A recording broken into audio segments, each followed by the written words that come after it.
Welcome to the program. How difficult is it for you? I've just read a litany of the pressure you are under and the very real bullets that have been fired your way. Tell me why you're taking this risk. Thank you very much for having me, Christian. And pardon me if I look so stressed. I've just been forced out of 3 districts tonight, where the police officers are not allowing me to sleep in those districts. Right now, I'm in Arua, and the only hotel that was willing to take me for the night is a hotel where my driver was shot dead, and I also survived death on the 13th of August in 2018. But I'm happy to be here. I am taking this risk because it is worth taking, because nobody else is going to do it other than we ourselves. And in any case, not taking the risk is even taking a bigger risk, because nobody is safe. Those that stay home and keep silent about the enslavement, and we who speak out. That is why I dare to represent my people in this struggle. So, I said many people weren't even born when the president first came to power. In fact, 80% of the Ugandan people are under the age of 35, which is how long Museveni, has been in power. But what is it that makes you believe that somebody who's held on to power for this number of years is ripe for a challenge and potentially could be defeated by somebody such as yourself? Well, I was also 4 years when President Museveni took charge of our country.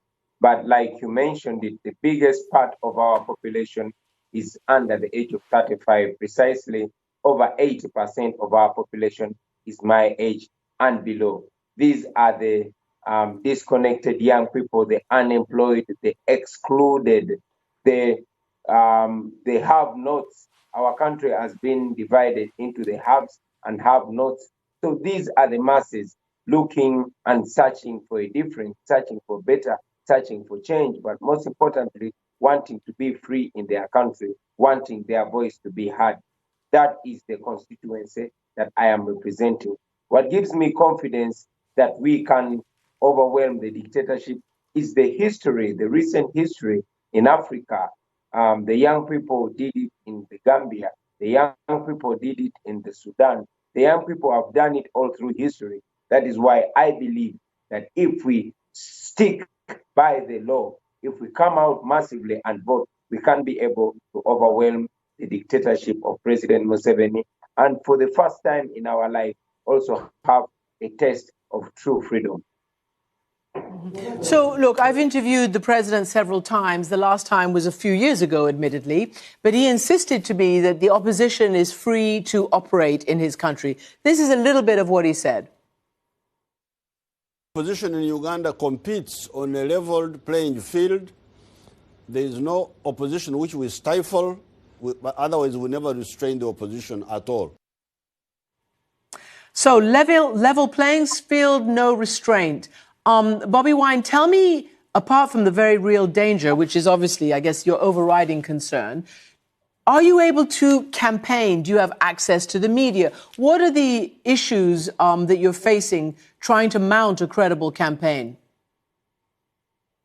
Well, it is funny for President Museveni to say there's a level playing field for the opposition. First of all, I was arrested on the day of nomination on the nomination ground.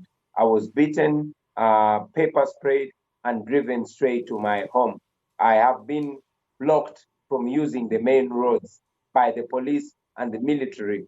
Just tonight, I was denied accommodation from 3 districts. And like I said, the only hotel that was willing to take me in is this hotel owned by my friend, the same hotel where my driver was murdered 2 years ago.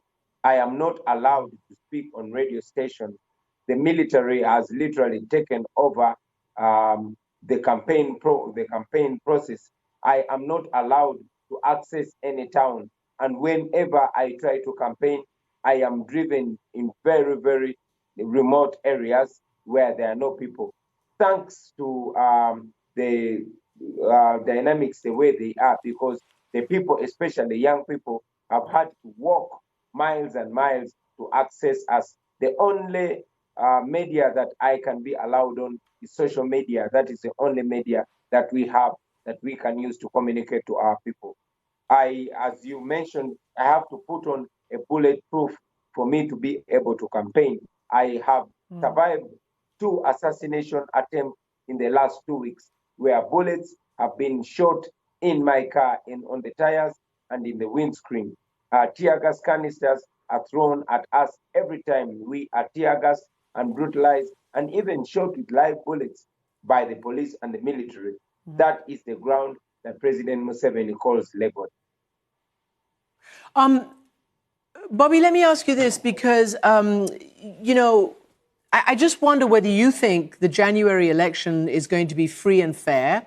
And if not, what do you think the recourse is? We've seen what happened in Belarus a few months ago. We saw the international community, the EU, make some noises, but not a massive amount has happened there. We've got a new president and a new administration coming into the United States. They say they're going to put human rights back, certainly somewhere centrally in their foreign policy. What do you think the US, what are you calling on the United States to do? Because let's not forget, the president is a very close ally, has even visited the White House. First of all, I know that already the election is not free and fair. We are only going into this election as a protest vote because we know that the people of Uganda, even amidst intimidation, even amidst harassment, they will come out and massively vote. And yes, I am sure they are going to vote out President Museveni because 35 years is just enough. My only plea to the United States and the entire development community, the entire international community, all the development partners, we have always been calling upon them to put the observation of human rights and the rule of law as a precondition for cooperation here in Uganda. We know that the United States has very strong partnership with Uganda. We receive over $100 million a year to work with security. But again, this is the same money that is being used to murder people, to oppress Ugandans, and to abuse human rights. Just over 2 weeks ago, more than 100 Ugandans were shot and killed for showing support for me, for coming out to protest, and yet it is within the law to protest peacefully. We do not have any guns, we do not have any stones, but we are being attacked brutally by the police and the military that are armed to the teeth. People are being slaughtered every day by a president that takes pride in murdering people. Just the other week, President Museveni came out and confirmed that he indeed had ordered for the mass murder of people of Uganda. So we call upon the United States to put the rule of law and observation of human rights as a precondition to cooperation, and to also call to order President Museveni, who seems not to listen to any other voice apart from the international community and precisely the United States of America. I'm just going to put their position before I head to another question. The government says that you were arrested and you've been, I can say harassed. They say stopped because you're, quote unquote, breaking COVID rules by campaigning. But I want to ask you this. You call yourself, or you're known as, the ghetto president.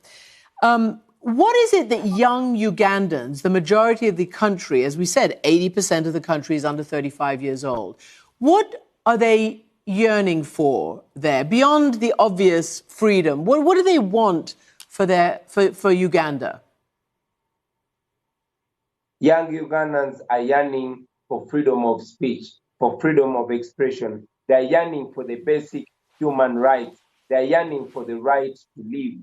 Young Ugandans are yearning for the opportunity to determine their destiny. It has been 35 years of stagnation. Young Ugandans feel like they are first world brains stuck in a third world country. And indeed, they believe that they don't live in a third world country. We only have third world leaders. Young Ugandans are yearning for democracy. They're yearning for their voice to be heard. They want to speak and be heard. They want the right to determine their destiny. That is what young Ugandans are calling for. They want to live their full potential. They feel like they are not living their lives. They feel like they are being owned. They feel like they are being enslaved in the 21st century in their own land. They want democracy in the real sense of the word. It is, of course, extraordinary that 35 years ago, Museveni took part in the rebellion that brought down the dictator Idi Amin. And here we are 35 years later. Let me just ask you very quickly and finally, are you afraid for talking to us, for making this international interview now? Well, yes and no. First of all, I am afraid because the majority of the people that have spoken out in Uganda have ended up dead or ended up in exile or in prison. So I expect the worst anytime. But again, I'm not feeling afraid because I know that the international media is one of the factors that have kept me alive.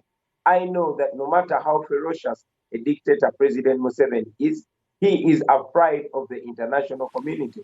He knows how all the dictators have ended up in the past.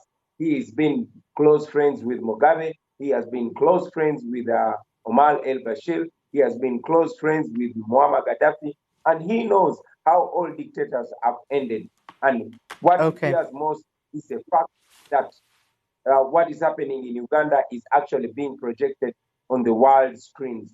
So it is scary to talk to you, but again, it is safety to talk to you at the same time.